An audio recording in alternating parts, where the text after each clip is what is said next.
Good morning. The time is 8:03, and I will now call to order the March 21st, 2023 meeting of the Contractors State License Board. I'm Mary Tigert, the CSLB Board Chair.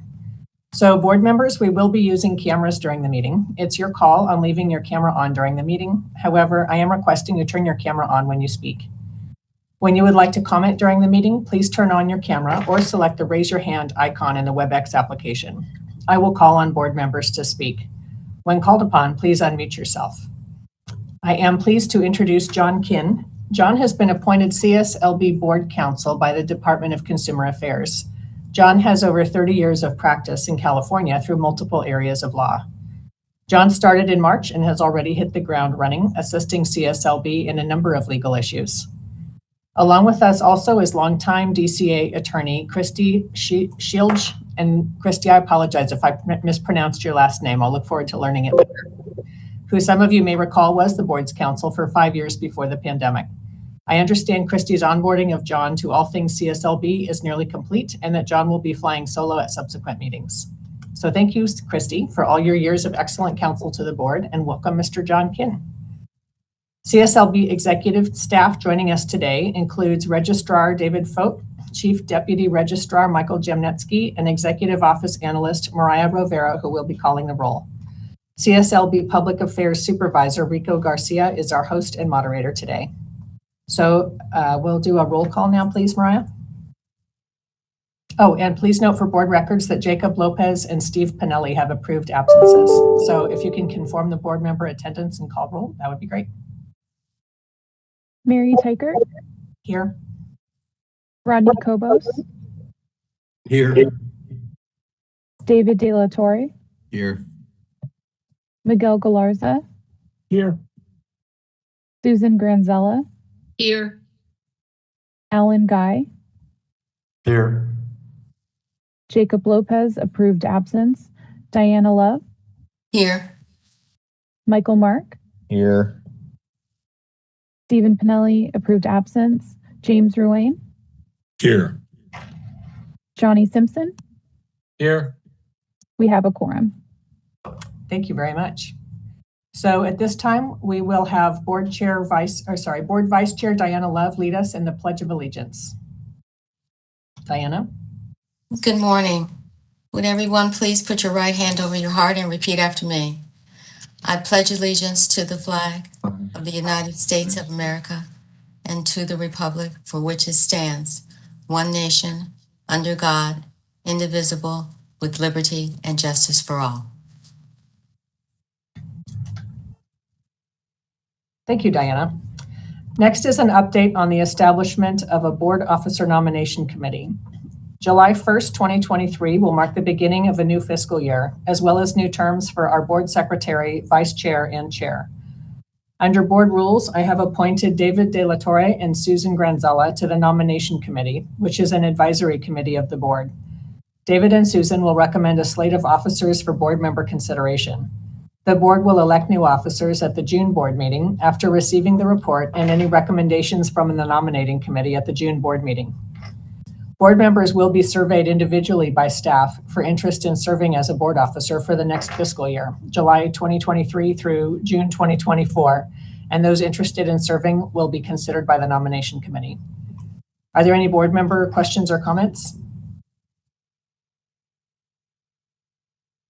Okay, seeing none. Rico, please check to see if there are any members of the public who wish to comment. I do see a hand raised by Tabitha Davies. Tabitha, you can unmute yourself and speak. I've prepared a statement to read today. My name is Tabitha Davies. Dear California Contractor State Licensing Board, the process that I went through to seek justice for my family through the CSLB is totally unacceptable. You are supposed to be a consumer protection agency charged with regulating, policing, and enforcing standard of education, experience, professional licensure, and ethical, responsible work with consumers. I found a contractor who was listed as a general contractor and a C-47, which is a manufactured home contractor. He stated he was licensed, bonded, and insured. His directory profile verified that he had a bond. What he did was take over $180,000 of our dollars, leave us with a mold-infested, uninhabitable home, When I started the complaint process, I was only told by the CSLB, oh, sorry, we can't tell what's due to his CSLB license and what's due to with his HCD dealer's license. Excuse me, Tabitha. Yes. Okay, we would love to hear what you have to say. And the comment that I had asked for was relating to the nomination item, but your public comment is coming up next. Can I start that off, and then we'd be happy to hear from all of you? Absolutely. Okay, Yes. cool. So we'll move to agenda item B, which is for public comment and to request agenda items for future meetings. The board values public input as part of our consumer protection mission. To allow us enough time to conduct our full schedule of business today, I'm limiting public comments to 3 minutes apiece. If your comments don't involve an item on today's agenda, this would be the time where you can make them. If you have comments on one of our agenda items, we encourage you to wait until we get to that item. We will give you an opportunity to make your comments at that time, and we also ask that your comment relate to the agenda item currently before the board.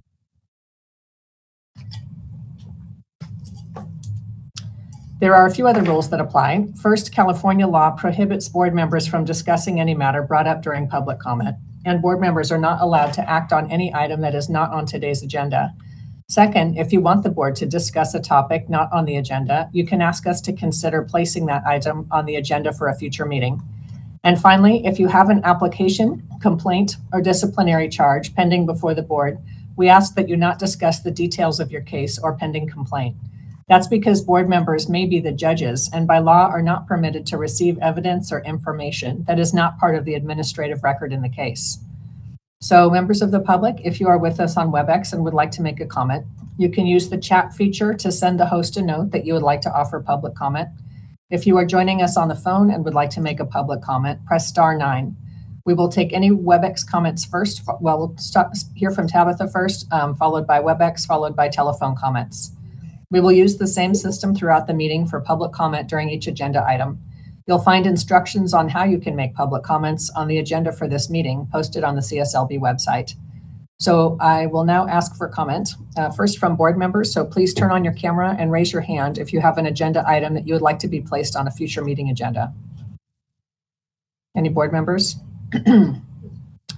Okay, so let's turn first to Tabitha, and then after that, Rico, if you can please check to see if there are additional members of the public who wish to address the board or offer a future agenda item. But let's start with Tabitha. Tabitha, you can unmute Would you like yourself. me to would you like me to restart? You're welcome to. So my name is Tabitha Davies, and I wanted to comment on the process that I went through to seek justice for my family through the CSLB, which is totally unacceptable. You're supposed to be a consumer protection agency charged with regulating, policing, enforcing a standard of education, experience, professional licensure, and ethical, responsible work with consumers. I found a contractor who was listed as a general contractor and a C-47. He stated he was licensed, bonded, and insured. His directory profile verified that he had a bond. What he did was take over $180,000 of our money, leave us with a mold-infested home that we couldn't even live in. I started the complaint process only to be told by CSLB, oh, sorry, we can't tell what's due to his CSLB license and what's due to his HCD dealer's license. So we're closing this. I then had HCD come to the home where they saw all the workmanship issues, the lack of service being provided, failed inspections, and I contacted CSLB to reopen my complaint. I then had a hell of a time getting a hold of the investigator, and I use that term loosely, which included an almost 3-hour phone interrogation of me, where I had to argue why this wasn't okay and why CSLB needed to take action, including looking up specific codes that are under the CSLB jurisdiction. Me, the consumer, with a newborn and facing homelessness because of me having to advocate for myself. That alone is repulsive. For there to be a letter of admonishment because he hired unlicensed subcontractors and told us they were employees, not because he ripped out walls and treated mold with bleach water without permission and after being told not to, because it needed a mold remediation expert. My home isn't level. My home wasn't repaired right. He contaminated the entire house with his actions. My home is separating. It wasn't properly connected. And there was so much that went horribly wrong. And this contractor admitted to an HCD investigator that he knew what he was doing, taking money from us, and was unable to actually do what he needed to do. So he just didn't. He gaslit me. He enacted DARVO against us. He lied to multiple state agencies. He was brought up on criminal charges by the district attorney's office that only got dismissed due to the county I reside in not having enough judges in courtrooms. We're one of almost 2,000 people right now whose cases were dismissed in Riverside County. I had to go to work mere hours after giving birth to a human being because of this man. My kids had to live in a van running off of a generator for months because of this man. He did not pay his increased disciplinary bond from 6/2021 to 1/2023. And you, the California State Licensing Board, gave this monster his license back. You have no consumer notice as to the letter of admonishment or prior suspension of his license on your website. You have literally given him a license to harm others in our community. My personal comments on this matter are, how dare you? The level of how I hope you can't sleep at night, you all deserve, because you oversee a system that is so unjustly broken. You don't take consumer protection seriously. And this is apparent in every interaction that I have had with the California State Licensing Board since day one. The only person who gave me any hope initially was the person that I spoke to from the very beginning, who told me how to file my complaint. I want to know who oversees the CSLB and what the formal complaint process is, because I can't find it. And it's morally repugnant, cruel, and unacceptable. And all that keeps replaying in my mind is I know how to advocate for myself and my family. What happens to people who are disabled or are in other marginalized communities who don't know how to do that for themselves? They just get pushed by the wayward and don't get any sort of representation by the overseeing board for these people. So Tabitha, thank you for your comments. We can't discuss your complaint specifics in this public forum. I'm so sorry that's happened to you. What I'd like to ask is that if you would leave your information in the chat feature, our Chief of Enforcement, Steve Grove, will follow up with you. We'll research the handling of your complaint as well as the substance of it. So thank you for making time today. Thank you. Okay. Rico, is there any other comment? Yes, Jerry Munoz, you can unmute and speak.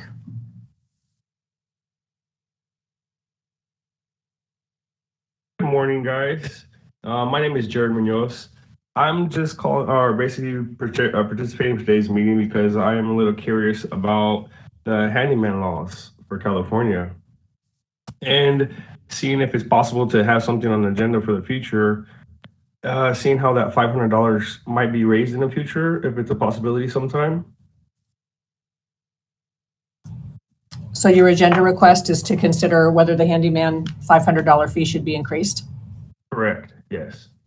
To adjust for inflation and devaluation. Okay. Thank you for the request. And I'll ask potentially, Dave, can you help me to assess how we would consider it for a future agenda? Perfect, thank you guys. Yeah, absolutely. Father Lamar, our legislative chief, and I will follow up with Jerry. Thank you. I appreciate you guys. You guys have a wonderful day. Thank you. You too. Any other public comment? No other public comment. Okay. The next item is Agenda C, recognition of staff and members of the public. CSLB has been fortunate to have the support of construction industry leaders to protect consumers, maintain professionalism, and assist qualified persons to obtain a contractor's license. One such industry leader is Anthony or Tony Forchette, who passed away February 25th, 2023. Since 1965, Tony served as the founder and president of the Cal State Contractors License Services. During the past 57 years, Tony assisted tens of thousands of license applicants and contractors to establish and maintain a construction business. In addition, Tony was always available to CSLB staff to discuss opportunities to improve the licensing process, and Tony regularly attended board meetings. Many of you will recall most recently, Tony and his son Nick, who is here with us today, attended the August 30th and 31st board meeting in San Diego. Nick, on behalf of the Contractors State License Board, please accept our condolences on the passing of your father and gratitude for all he did for the construction industry. Nick, would you like to make any remarks? I don't see Nick's name in our attendees list unless Nick is one of our call-in participants. And if so, we need to use the hand raise prompt. Okay, we'll wait a moment. And at this time, I'd like to ask for a moment of silence.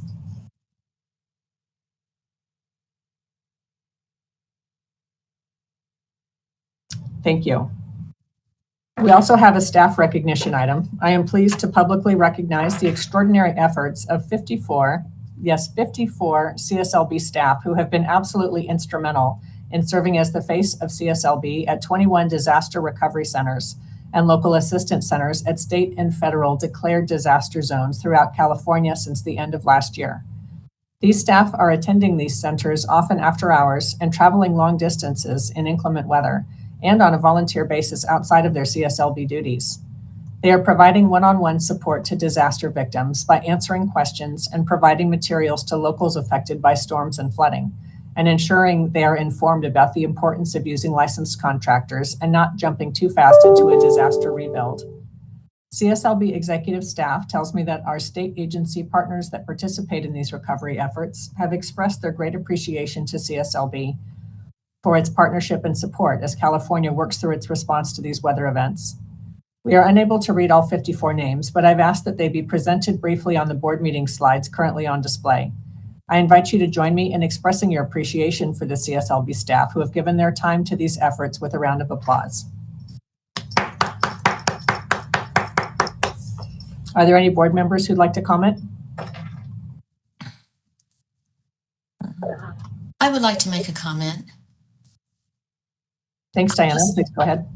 I would just like to thank all 54 names of recognition that are listed here.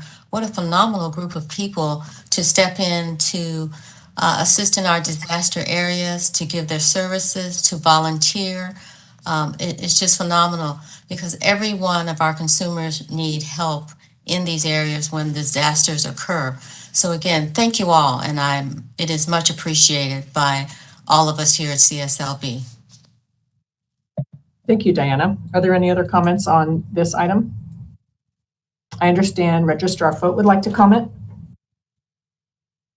Good morning. Yeah, I'd like to just kind of echo your comments, Chair Tykert and Board Member Diana Love. Just want to thank the staff for really going the extra mile. It's not been easy to get to some of these remote locations, but they volunteered. They've worked long days. Many of these days are 12-hour days, worked weekends. They've had to, I guess, stay up there on the coast for a week at a time. So I just want to thank all the staff at CSLB for their commitment to consumer protection, to really taking a proactive approach to protect these disaster victims so that they're not harmed in the future as they rebuild. So thank you all.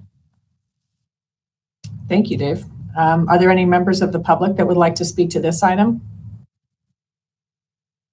We have a hand raised from Chuck. Chuck, you can unmute and speak.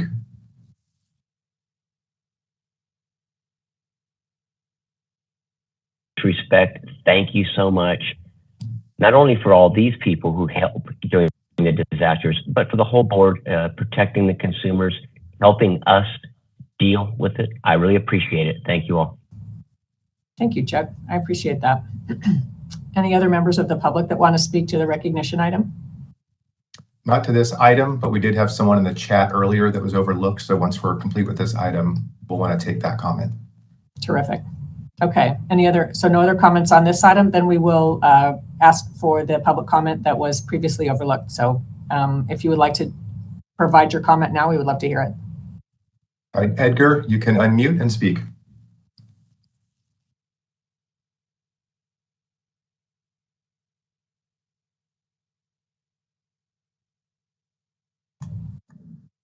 Edgar, would you like to share a public comment?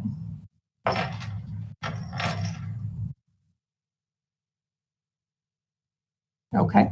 In that case, we will turn over to our next agenda item D, the review and possible approval of board meeting minutes and committee meeting summary reports.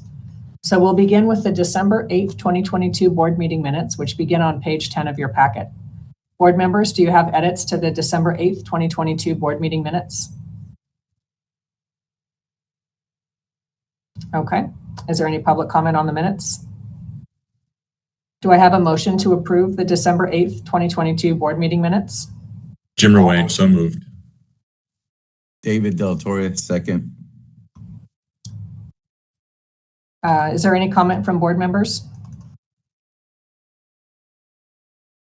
And Rico, are there any comments on the board minutes from the members of the public? It seems like we have some challenges today with trying to make sure those get done. So we'll come back to you, Edgar, in a minute, but let's finish this item on approving the board minutes. Any public comments on the board minutes? No public comments. Okay, so Mariah, can you please call roll? Mary Tykert, Aye. Rodney Kobos, Aye. David De La Torre, Aye. Miguel Galarza, Aye. Susan Granzella, Aye. Alan Guy, Aye. Jacob Lopez approved absence, Diana Love, Aye. Michael Mark, Aye. Stephen Pinelli approved absence, James Ruane, Aye. Johnny Simpson, Aye. motion passes. Thank you, Mariah. And now let's see if we can come back to Edgar. So Edgar, let's take another crack at it. I know the technology can be challenging, but we'd love to hear your public comment. Enrico, if you can help him figure out how to hear his comment. Yeah, in WebEx, Edgar is unmuted on this side, so we can't hear you, Edgar. You might want to make sure that the device you're on, that you don't have your microphone muted on that device, but WebEx does have you unmuted.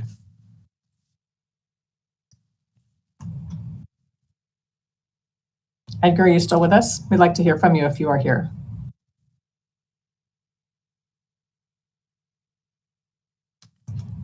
Yeah, we still can't hear you, Edgar. Another option might be to call in on the phone number that is seen on the agenda for this meeting and try calling in to comment over the phone. Okay, we're going to move to the next item, but Edgar, if you're able to either call in or send us a chat and let us know what we can do to help you, we would love to hear from you. I know technical difficulties can exist. I see your note. Do you want to try right now?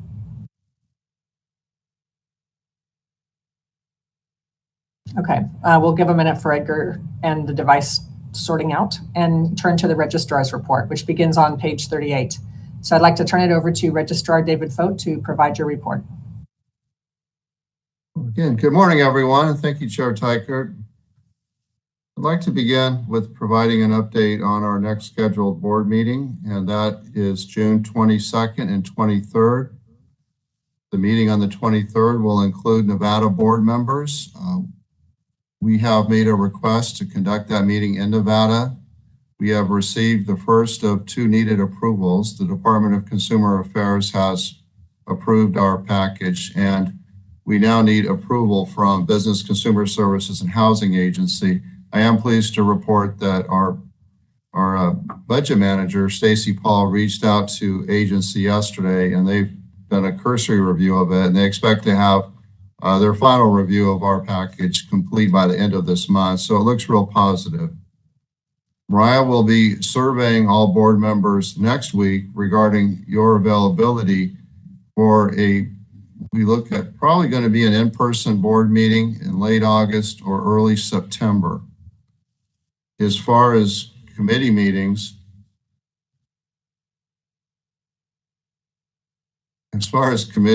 we may need to have an enforcement committee meeting the last week of April, but that'll be something that Committee Chair Michael Mark will need to decide on. Moving on to the accomplishment and activities report. The report was distributed separately in hard copy to all board members. It's been made available to all members of the public on the first page of the CSLB website. It's under the What's New section, lower right hand corner. I would hope that everyone would take a look at it. The committee chairs and division chiefs will be highlighting their accomplishments during their updates later this morning. Regarding disaster response, you'll see a summary of the disaster response efforts on page 38 of your packet. Won't repeat what's in the packet. And I thank you, Chair Tykert, for recognizing our staff that have volunteered to be present at the disaster recovery centers. The one thing I did want to mention, and this is a plug for our budget manager, Stacy Paul, who's been very active in working with FEMA to try to recover some of our expenses. And as Stacy said to me yesterday, she's fighting for every dollar. Right now, we look at our expenses that were unabsorbable. These were above and beyond what we would normally be focusing on with our staff. Our expenses are $605,000 to date. So there's been a lot of money spent in this outreach, not just for being present at the various centers, but we also have our Boots on the Ground program. We're out with Department of Insurance and others trying to protect consumers and also to deter unlicensed practice. We post signs.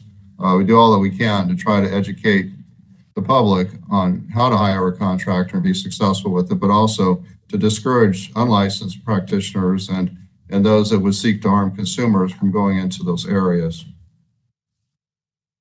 And I should just mention that Stacy has also got Board Secretary Michael Mark involved and advised as to our outreach efforts. So again, thank you, Stacy.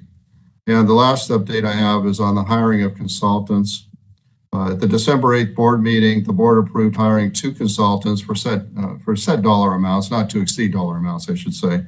One was to spend up to $75,000 to hire a consultant to research the scope of the underground economy and the resources needed to respond to unlicensed practice and the underground economy. And we reported at that meeting on our efforts to secure that consultant.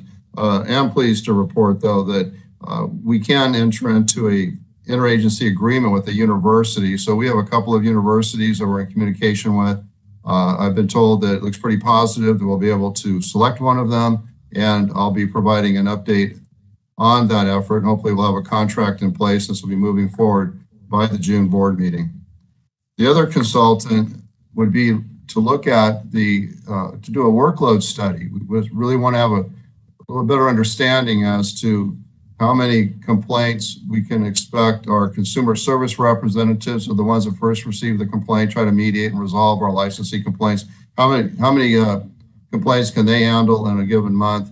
And also for our special investigators, we've had board approved goals in place since 2006. Has the work changed? Do we need to reevaluate those goals? Possibly. And so we want to have a workload study done for the handling of our reactive consumer complaints. You may recall that the board had contracted with Cooperative Personnel Services, or CPS, to do a study of our renewal fees and also our licensing processes and the cost to perform those processes. They did a wonderful job. We are in communication with CPS. Looks like they're going to be willing to take a contract to do this workload study. So we're real optimistic about that. And again, I'll be providing everyone an update on the hiring of a consultant to do a workload study at the June meeting. Chair Tykert, that would conclude my registrar update.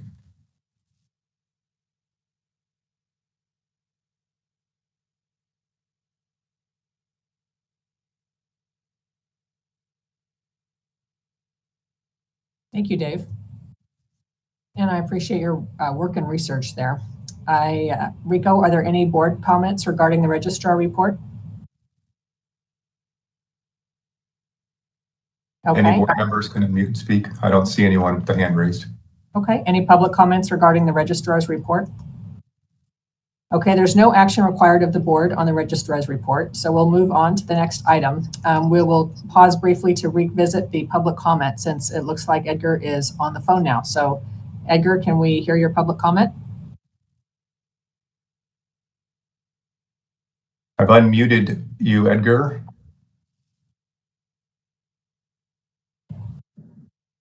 Yeah, this might be him on the computer. He says he also called in. The challenge with people who call in is we can't see who is who, so we're not sure who we need to unmute. Can we WebEx just identifies it for long enough to hear from Edgar, and then we can remute all the others? Oh, look, and Edgar has his phone number in here. Is that possible to do it based on that? It does not look like it shows me phone numbers on our side. Okay, how about unmuting everybody for a minute, and then we can hopefully hear from Edgar. I'm sending an unmute request to those of you on the phone. So if you're not Edgar, you can ignore that request. Edgar, if you see or hear a prompt asking you to press a number to unmute, you'll want to follow that prompt.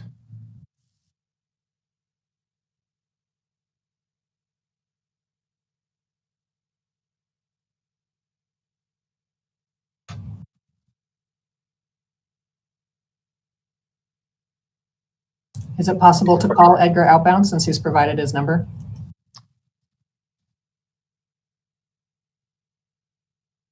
Yeah, we will see if we can do that and then let you know if we get him on the phone. Okay. In the meantime, my apologies with all of the backing and forthing on public comment. I missed the item D2, which is the February meeting summaries.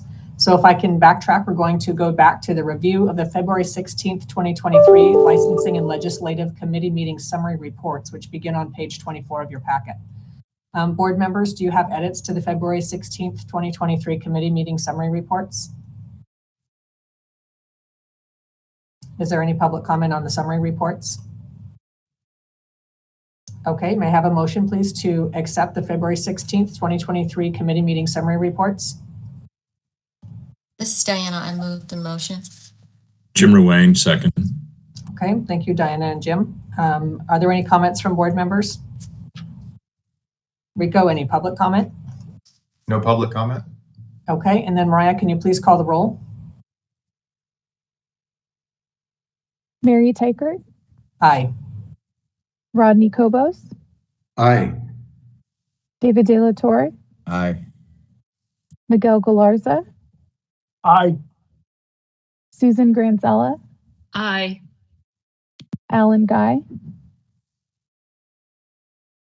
Aye. Jacob Lopez, approved absence, Diana Love, Aye. Michael Mark, Aye. Stephen Pinelli, approved absence, James Ruane, Aye. Johnny Simpson, Aye. motion passes. Thank you. So we'll try one more time with Edgar, and if this doesn't work, then maybe we'll postpone it to the end of the meeting, at which point we'll have that be our last item today. So Edgar, are you able to speak at this point? Okay, we're going to move on to D4, CSLB budget update. We're now on executive. Oh, and Edgar, two things. One is we'll ask at the end of the meeting to see if you're able to do this, or two is if you'd like to write down what your comments are, you can either send that through the chat or send that to us if you'd prefer to do it in a written format. So let's turn to item D4, the CSLB budget update. This begins on page 42 of your packet, and I will return it over to Budget Manager Stacy Paul.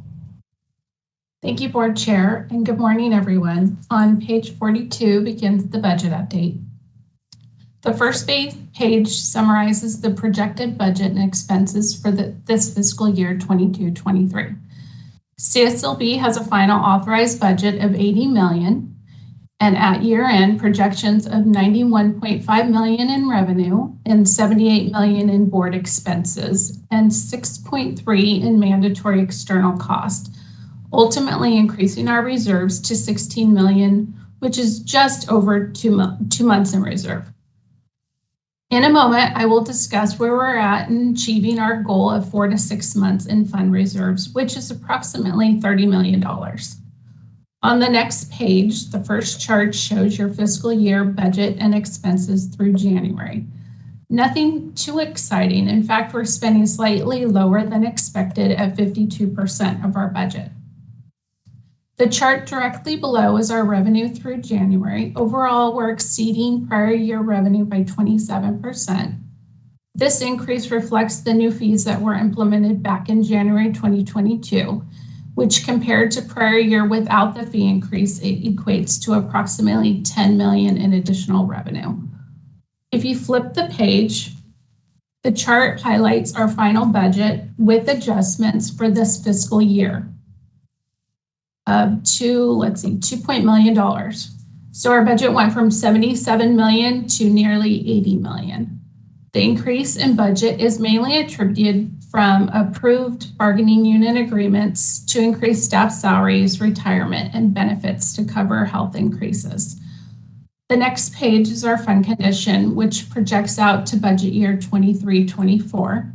The middle column is current year, where it shows our beginning fund balance of $9.1 million. If the year-end projections are realized, as I discussed on page 42, then reserves at year-end should be $16 million or 2.3 months in reserve.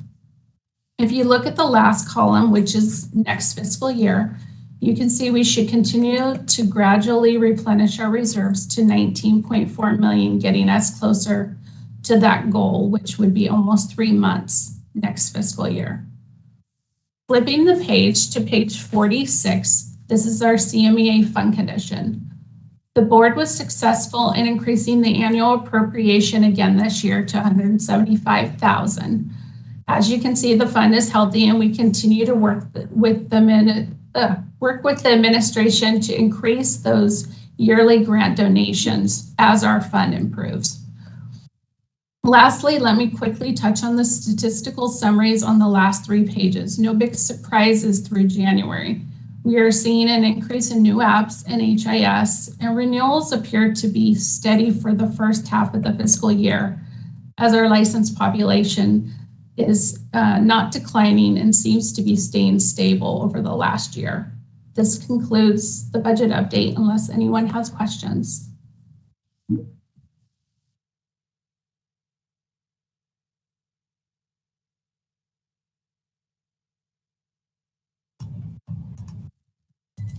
Doesn't look like we have any hands raised from the public anyway. Thank you, Stacy. Is there any comment from board members? Okay, and thank you, Rico, on the public comment. There's no action required of the board. Oh, sorry, go ahead. Hi, Mary. I did have my hand raised. I just do want to say thank you, Stacy, for your hard work on this budget. Part of going forward is making sure we have a good amount of reserves, and we're growing the reserves here at CSLB. As board secretary, I did get a chance to really go into the weeds with the budget this past year, and I was surprised on the amount of detail that all the staff is working on towards this budget. So kudos to the budget department. That's it. Thank you, Michael. My apologies for overlooking your raised hand. Any other board members?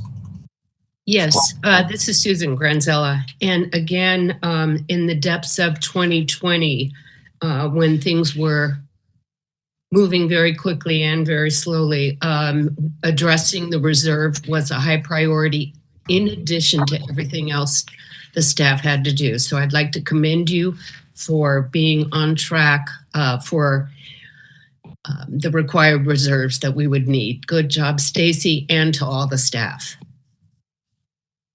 Excellent point. Thank you, Susan. Any other board meeting comments? Sorry, board member comments? Okay. Seeing none, there's no action required by the board on this item. So we'll move to our next agenda item, which is D5, administrative update. This begins on page 52 of your packet. And leading us through this discussion is going to be Mike Maliza. Thank you, Chair Tykert, and good morning, members of the board. I will direct you to page 52 of your board packet. I will begin with the administration division update with our personnel unit activities, starting with our personnel transactions. So during the second quarter of fiscal year 22-23, CSLB personnel staff completed 58 personnel transactions. This included the addition of 11 employees from other state agencies, 10 employees that are brand new to state service, as well as 1 student assistant and 1 retired annuitant. Within CSLB, there were 7 promotions and 26 transfer appointments, of which 19 were redirected positions.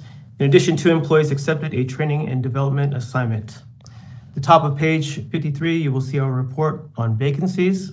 CSLB averaged 46 vacancies out of 425 authorized positions in the second quarter of fiscal year 22-23.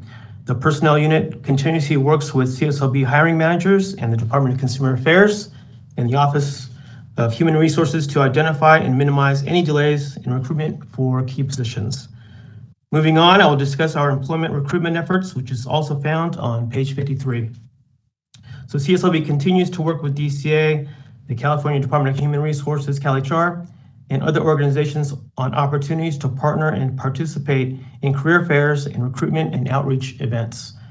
CSLB has joined the CalHR's listserv to identify job fairs and other recruitment activities statewide to assist in recruiting new employees and promoting jobs and careers here at the CSLB. In addition, CSLB's personnel unit is working closely with the CSLB's Office of Public Affairs to increase awareness to the public in regard to job opportunities here at CSLB and pushing it all on social media outlets, especially recruiting platforms such as LinkedIn. Furthermore, CSLB will also utilize surveys on all of our job opportunity advertisements as a tool to gather feedback on what method of advertising has the most effective reach to these job seekers. On page 54, you can see a list of exam schedules for CSLB civil service classifications that ensure a viable candidate pool of applicants to fill these vacancies. Moving on to page 55, you'll see updates regarding CSLB's facilities and contracts and procurements. Most notably on page 55 are the latest updates to the closures of our testing centers in our Norwalk, San Jose, San Bernardino, and San Diego locations as we've transitioned to our testing contractor PSI. On pages 55 and 56, you will see our contracts, procurement, and training activities for the last quarter. This concludes my administration division update. I'll be happy to answer any questions that you may have at this time. Thank you, Mike. Is there any comment or question from board members? Okay, I don't see any. And then Rico, is there any public comment? There are no hands raised. Okay, so there's no action required of the board, so we will now move to our next agenda item, D6, Information Technology Update. Please turn to page 58 of your board packet for the Information Technology Update. And I understand we may have a special presentation from the Information Technology Unit. I will turn it over to Jason Perez, the CSLB Chief of Information Technology, to please update the board. Thank you, Board Chair Teichert, and good morning, everyone. On page 58 begins the Information Technology Update. However, due to time considerations, we're going to be moving directly into our special presentation. The IT division has invited Tuan Verma from Inlumen. Tuan leads Inlumen's product and development team and is a principal of the company. His depth and knowledge of the licensing needs of state boards and agencies spans multiple decades. Currently, Inlumen is supporting multiple boards and bureaus under the Department of Consumer Affairs umbrella, including Board of Professional Engineers, Board of Acupuncture, and Chiropractic. In the implementation stages, other Board of Accountancy, Bureau of Automobile Repair, and Bureau of Household Goods are currently in the implementation stages for Inlumen. Please welcome Tuan Verma as he demonstrates their software licensing product for the sole owner license application process. Tuan? Good morning. Thank you, Jason. Can you all hear me okay? Perfect. Yes. Yeah, thank you. And thank you for giving us the opportunity to do this presentation. So I'll not take much time. And I'll start let me share my screen just to make sure. Are you all able to see my screen? No, so we'll need to stop sharing the PowerPoint and then we'll be able to see yours. Now we can see your screen. Thank you. Okay, perfect. So so as Jason mentioned, I will be going over the contractor license, sole owner license application, and I will be going over from a external user or an applicant point of view. So what I've done is, in the interest of time, I registered myself as an applicant, and I opened the application and I went through the application and completed a couple of tabs, which I will go over those tabs also. So this is how the application is structured. What we did was we looked at your existing contractor's license application and just used some of the fields and some of the sections from that application to build this application for this demo purpose. So you will see some of the fields, some of the questions, some of the items here that are directly from your application. So that's why you're seeing some of these tabs and the instructions which will look familiar to you. So the application it consists of tabs. Tabs are nothing but group of fields. However you want to group your fields from your application within that tab. And the red X and green check is a visual indicator for the applicant to know that they have completed the minimum requirement or minimum required fields for that particular tab. Some of these applications are very big. So it's not possible to complete that application in one go. So visual indicator helps them. They can stop the application today. After 10 days, they can continue with the application, and they will know where they stopped by just looking at these green check and red X. So I'll go ahead and start completing the remaining tabs so I can complete this application. So in this case, I'll select sole ownership and I'll save and next. So as you notice, as I move through the application, it changes from red X to green check. I don't have to go in sequence. I can jump through the tabs. So it's very simple and user-friendly to use. So as I am in this tab, I'll go ahead and complete this tab also. And you will notice that in some of the fields will be identified as required, and some of the fields will not be identified as required and optional through a red asterisk. So 1, 2, 3, 4, 5, 6, 7, 8, 9.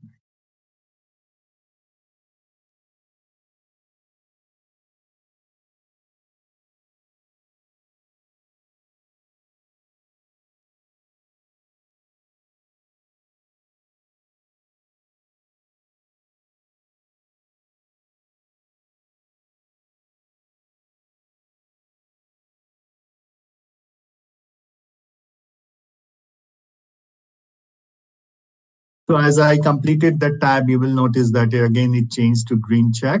So I'll go ahead and complete this tab, which again, some of these things that you will see within the tabs or the tabs will look familiar to you. The reason being that it's from your application of the sole owner application. So, and I will try to be quick.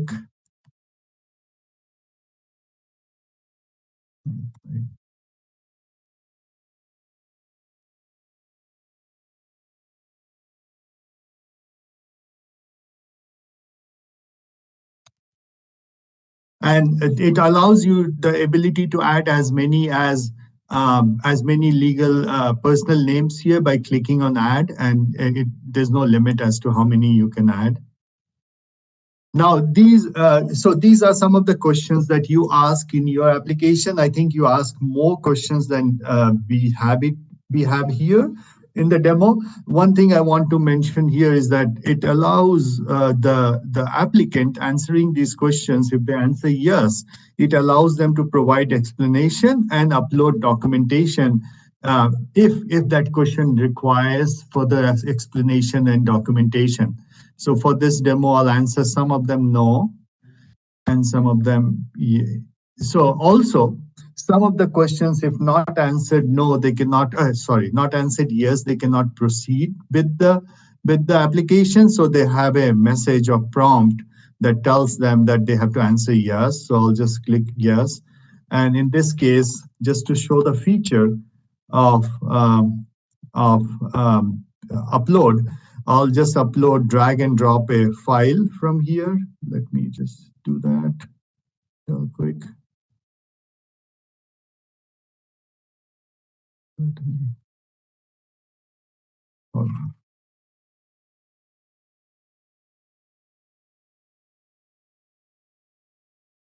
Here we go. So I just uploaded a PDF, and I'll just click here to upload. As you can see, the applicant can upload files, provide explanation. They can upload as many files as they need to upload as part of the application process. So I'll just say not applicable, and I'll say no. And when I move through this, there's another set of questions here. It's asked, similar concept applies here also. So if you answer yes, you have ability to provide explanation, or applicant has ability to provide explanation. If you click no, then you can just proceed. So for this demo, I'll just click no.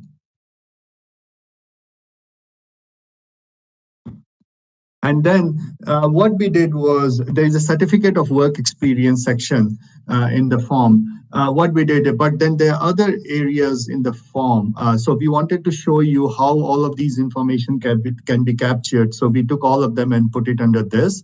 Even some of these may be moved out to another tab or may belong to some other tab. So I just want to show you on yes, we have ability to capture the educational program information. They can provide that. Again, they can upload the document. On license reciprocity, we show them, it takes them to the different state websites where you have those reciprocities with. Credit for military experience and training, if I say yes, it allows me to provide as an applicant a description and also provides me ability to upload documentation. So I'll say no.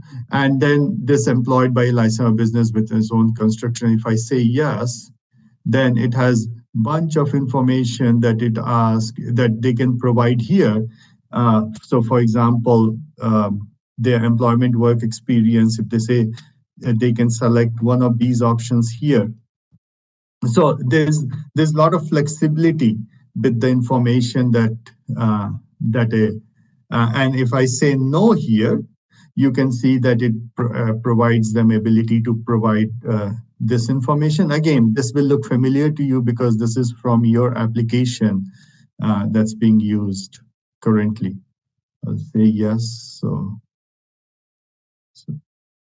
in this case, test business.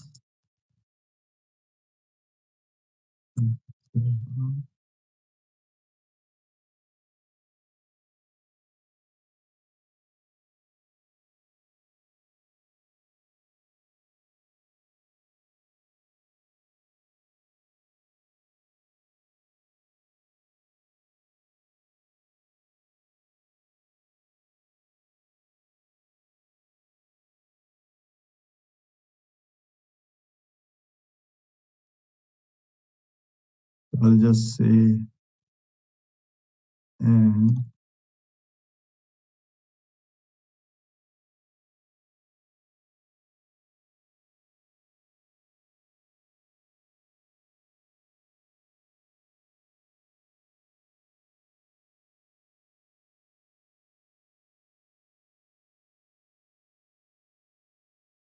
okay, so I'll just do save and next. So now I am into the payment page. So we have integration with the state payment provider that's used. I am assuming is the same at your agency also, which is CyberSource, I believe. Oh, no, sorry, Elevon. So here I can provide the payment. 055.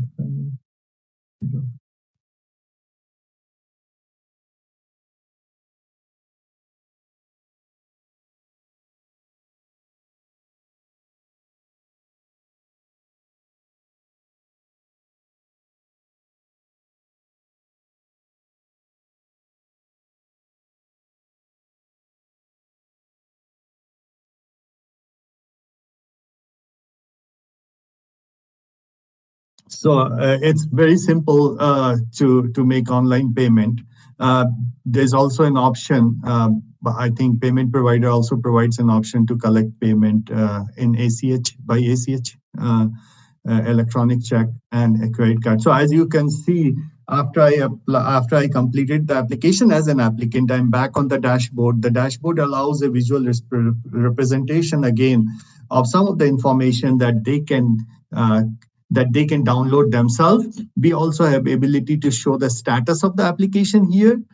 So depending on the different stages and the business process of each of the application, the status can be viewed by the applicant. So this is an applicant dashboard.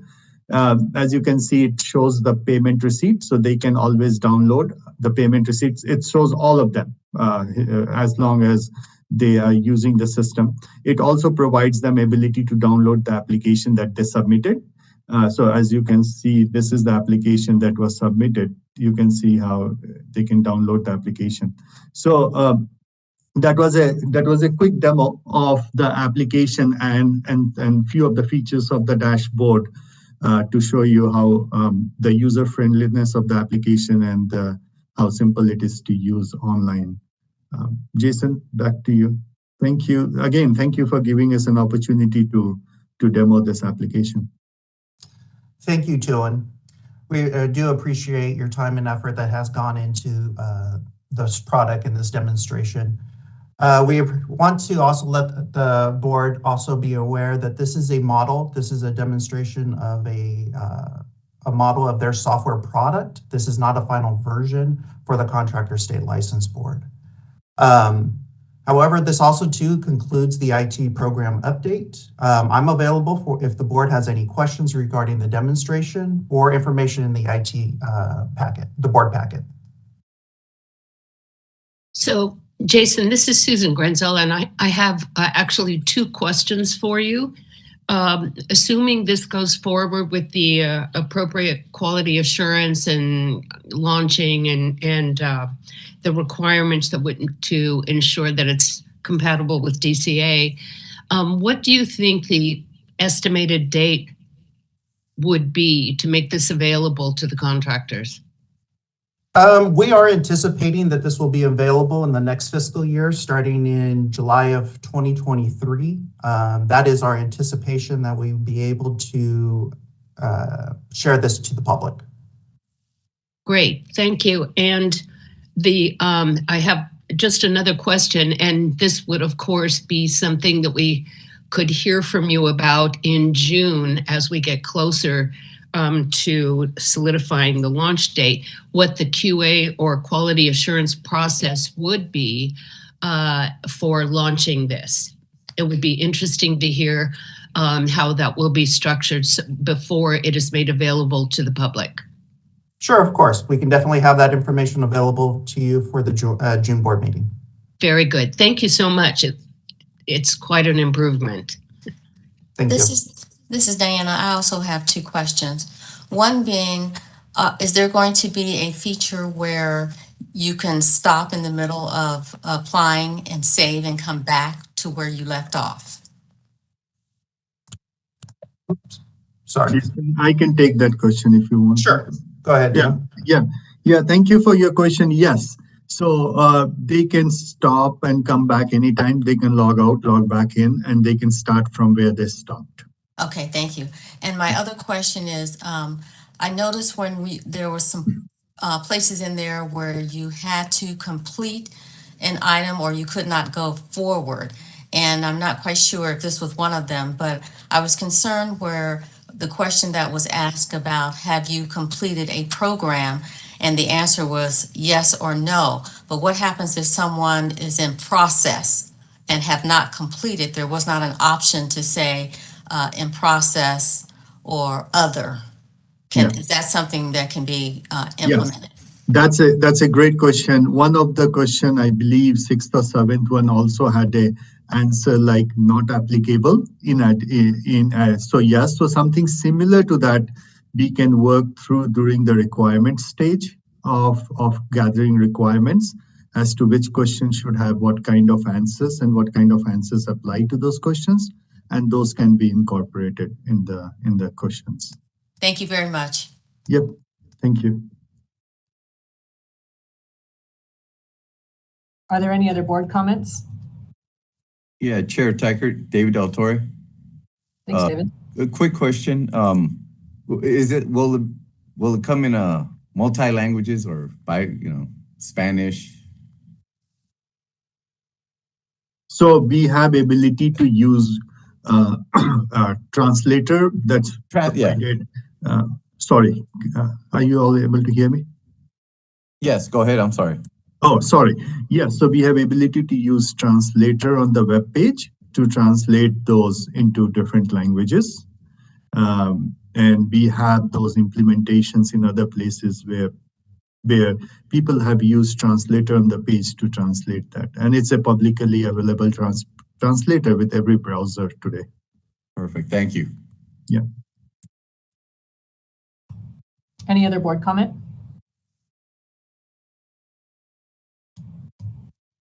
Okay, any public comment? Does not look like we have any public comment.